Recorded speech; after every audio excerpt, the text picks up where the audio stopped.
Right, wanted to do a quick video. Today is one of those days where I don't feel like doing a video.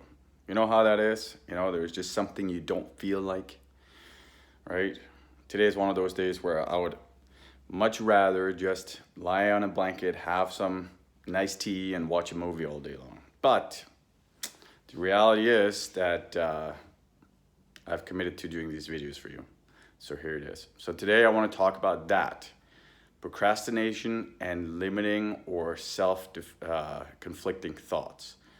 We all have them, and especially when we're in a relationship and somebody is there 24/7 and they trigger us, right? So when we are in relationship with others, then we have somebody to mirror that will eventually at some point trigger us and bring out some of these things. And one of the things that I was bad at in my marriage was I would feel sorry for myself. So I would have this sense of, I would call it procrastination, right? For a better word, or for lack of a better word, or, oh, got something in my, where I started getting super lazy. I didn't really engage in doing date nights with her. I didn't really engage in going out much. I was tired all the time. I was working all the time. I always blamed it on my work and so forth. And that becomes a bad pattern for us, right? This notion that there is something that is making us tired. And I'm not saying we're not tired.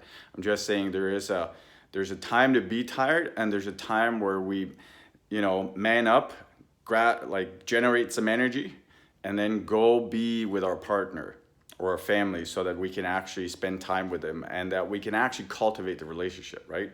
Because the challenge that I ran into is that, and I'm sure a lot of other people run into this, that over time you create these really bad habits, right? In the beginning, the relationship is amazing, everything's just great.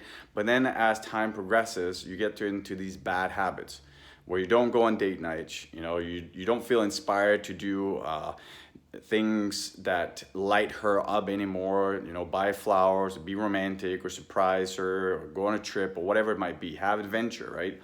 Or even including sex, right? There comes a time where all of a sudden it's just like, we've tried everything, and what are we gonna do next? And that goes back to this whole notion of like procrastination, or almost giving up before we actually engage, right? I think that's a better word. We give up because often what happens is that we try something and it doesn't work, and therefore we give up.